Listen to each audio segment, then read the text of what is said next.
Greetings and salutations, viewers of YouTube. I'm your storytelling pal, Big Al, and I'd like to welcome you back to my channel. Please remember to like, comment, subscribe, hit the bell, all that good jazz. Couple of disclaimers before I start today's story. As always, these stories are kind of sort of true as best I can remember them. You know, if I have to fudge a fact or two to make it a funnier story, I'm probably going to do so. And also, to protect privacy, I will probably not use last names. Sometimes I'll change names, you know, yada, yada, yada. Secondly, not everyone is going to like me. Not everyone's going to like these storytelling episodes. Not everyone's going to like my voice. You know, if I had it my way, I wish that, you know, millions of people could see these and just get a chuckle and kind of have their day brightened by a funny story. But, you know, I know realistically that a lot of people use YouTube comments to just unload a lot of, like, personal insults or politics or religion. And if you do that, one, I'm not going to care, you know, and then secondly, I'm just going to delete any comment like that because this is a space to kind of get away from that. So with all that said, let's kind of get into the story. But actually, I did just think about, before I do that, quick note on my location. Just kind of wanted to get a little bit of a different backdrop. So I am in northern Wisconsin, on the south shore of Lake Superior. I know that's kind of funny. North Wisconsin, south shore. Yeah, that kind of seems like a bit of a oxymoron. I'm too mixed up about left and right to begin with. But over there, that's Lake Superior. You can see it out that car window of mine. And yes, I'm in my car. No, I'm not driving. So with all that said, let's get into today's story. And today's story concerns the most serious car wreck I've ever gotten in, which doesn't sound like a funny topic, but there were moments that it got a lot funnier than it probably should have been. So to kind of set this scene for you, it was the night before I was graduating from high school. And one of my friends had just gotten in from college.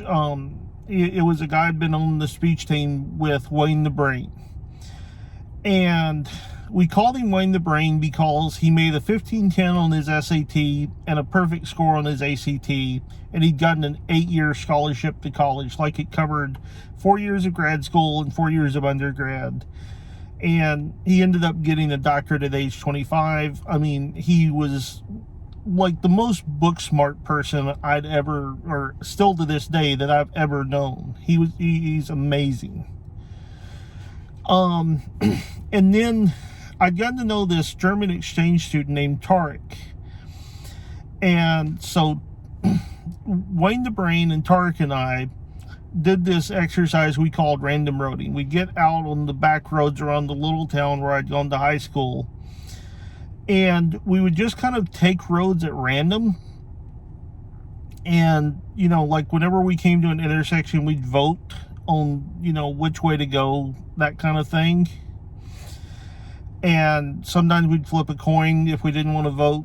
So that was kind of how it went. And we were in Wayne's mom's car, which was like a Plymouth Reliant K. And Wayne was driving. I was in the front passenger seat. Tarek was in the back seat. And we'd gone through this S-curve.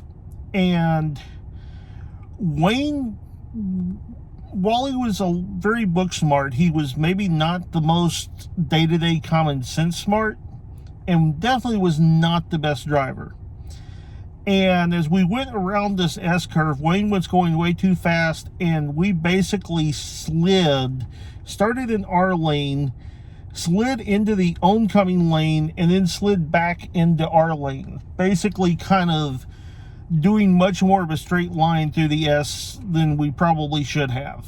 It was pretty scary, actually. And Tarek made the comment, and his English being a little suspect made it kind of funny. He's like, man, we could have been a little bit dead right there. And Wayne and I were amused. But anyway, you know, like, Wayne started driving again because we were shaken from that, like, trip through that S-curve. And so, you know, like, it was one of those things where we had kind of brought the car to a stop and just kind of taken a moment to kind of gather ourselves. So we get going again, and we get back up to speed, which, not the speed limit, Wayne's speed. And I remember we came over this little, like, just enough of a hill that we couldn't really see where the road went after the crest of the hill. And so as we crest the hill, we realized that the road was going to make basically a 90-degree turn to the right. And I was already, you know, as soon as I saw what the road did, I was kind of like thinking, I don't like our chances here. And so we keep going toward the curve, and, you know, I noticed we weren't slowing down. And, you know, I kept thinking, you know, well, Wayne's surely gonna, like, slow down for this curve and everything. And so, you know, finally we get to the bend of the curve, and we're still, like, trucking. Like, I mean, we were, like, flying down the highway. And all of a sudden I hear Wayne just start to, like, stomp the brakes. And at this point, the car started to slide sideways. And I screamed out, oh shit, because on the other side of the road, basically the Wayne side of the road, there was this massive stump. And I remember thinking, please God, don't let us hit that stump. And then about the time that I had time to think that, we hit the stump hard. And, like, once we came off the stump, we started to flip, and, like, not really in a perfectly side over side way, and not really in a perfectly end over end way. It was kind of gyroscopic. And people always ask me how many times we flipped, and I always say 2, as in too many. But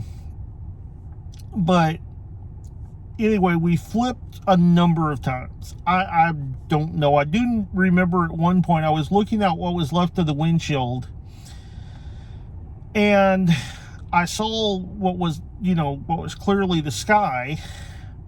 And then, like, a half second later, I saw the ground. And then a half second later, I saw the sky for a second time. And I remember when I saw this guy for the second time, I just thought to myself, it's over. I'm going to die. And the calmness with which I thought that, looking back on it, is kind of scary to me now to think about it.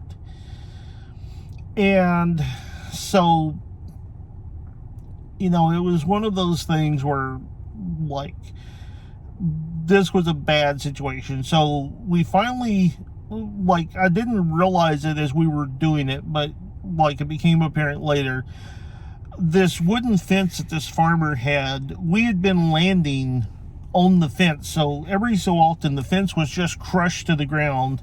And then when we finally stopped, we came to rest right side up on top of the fence.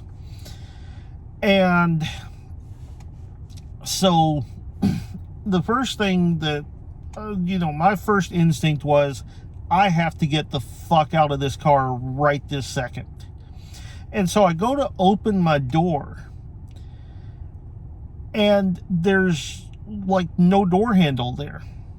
And I look over, and it's not just there's no door handle there, there's no door. Like, there is nothing where the door that had been, on the car when we started around that curve, there was just nothing. And I was just like, that's not good. And so I just stepped out onto the ground, and I look back inside the car at Wayne. And Wayne is just sitting there kind of slumped over. And I noticed that, like, he had long hair at the time. And one of the braids of his hair was, like, stuck to the windshield. And there was just blood, on Wayne's face and on his arms and everything. And I was like, is he, like... And about that time, Wayne just said, well. And so I'm like, whew, and so I say to Wayne, hey man, let's get out of the car. Like, I don't know if this thing's gonna blow up or what. This was kind of bad. And so Wayne was like, well, we might have internal injuries, let's try to, not move. And from the trunk, Tarek was like, no, I think we need to get out. And if you notice, I said from the trunk. Tarek had somehow gone out the back window of the car, and the trunk lid had come off, and Tarek had just kind of centrifuged into the trunk. And so, like, just kind of peer pressure, I guess, got to Wayne, and he got out of the car. And so we walked back to the trunk where Tarek was. And Tarek looks up at us and he says, man, I don't think I can walk. And we're like, what happened? He said, my knee. And so we look, and his knee is like the size of a softball, and it's like purple. And at this point, I've got to say, on my own part, I was not feeling anything. Like, nothing hurt. Everything felt fine. So I thought that I'd come through, like, scot-free. And I said something to that effect to Wayne and Tarek. And they both looked at me like I'd lost my mind. And they're like, dude, you're not okay. And so I looked down, and I'd been wearing this white shirt with like dark blue trim, and there is some purple on it, which I had this can of grape, or I think it was grape knee-high? I think it was grape knee-high. I never found that can. And to this day, I will not drink any kind of grape soda in a car. Just kind of a superstition from that night. But in addition to the purple, there was a whole lot of red too. And I like, my shirt was pretty covered in blood. And then my entire right sleeve was just gone. Like, we never did find it. And so, after about 10 minutes, all of a sudden, my right shoulder started to hurt really bad. And, there was, it was one of those things where it was clear that I had not gotten through this thing unscathed myself. But, so, it turned out that Tarek had broken his knee hitting the spare tire, the inside of the spare tire, in what had been the trunk. And I had dislocated my right shoulder and suffered a mild concussion. Wayne had broken his left forearm and had a major concussion. And fortunately, that was all the injuries we sustained, aside from a lot of cuts from the glass and stuff. So could have been a lot worse. Thankfully it wasn't. So there was that. But in the meantime, we kind of had a problem. We were in the middle of nowhere. And this is kind of before, cell phones were widely used. You know, pretty much if you had a cell phone at that time, you were a doctor or a drug dealer. And so we're on the side of this road and we've just got no way to get help. And we thought we were in luck when this farmhand walked up. And this farmhand, before he said hello, before he asked how we were, before any of that, the first thing he said to us, and it remains the greatest sentence that anyone has ever said to me in my entire life, he looked at the three of us and he goes, "Boys, I thought I was going to have to throw y'all's brains back off the road." Greatest sentence I've ever heard in my life. At least that was addressed to me. And then he followed that up quickly with, "That looked like one of those wrecks you see on NASCAR." And so we're kind of like, yeah, that's great, sir. Do you mind to get us help? And so he told us that the people he was farming for didn't leave the keys to their house, so he didn't have any way to get inside and call for help. So he went back to plowing the field that he was plowing at the time. And we stood on the side of the road for 45 minutes, and people drove past, and some of them even waved at us. But no one stopped. And so finally someone did stop, and suddenly it was like all of the emergency vehicles were like 30 miles converged on us. It was insane. And of course, you know, during all this time, you know, Tarek had been sitting in what had been the trunk, but Wayne and I just had walked, you know, all around the area just looking for items from the car and, you know, just trying to kind of make sense of what had happened. And the first thing that the emergency service did when they got there was they immediately had Wayne and I lay on backboards in the weed, and they strapped us to the backboards, which just not exactly what I really wanted to be doing at that point in time. And so then, because I was actually I didn't turn 18 until a little bit after I graduated high school, so I'm still 17, which means they've got to get in contact with my mom before they can, you know, transport us or anything. And so, you know, that delayed us even further. We finally got to the emergency room a full 2 hours after the wreck. If we had been seriously injured, we would have died. But it was just the biggest mess, and, you know, and we got treated and released, and I graduated the next night, and everything was cool. But it was just such a crazy moment, and I still will never forget being told, "Boys, I thought I was going to have to throw y'all's brains back off the road." Hope you've enjoyed the story. Hope you're having a good one. I am out.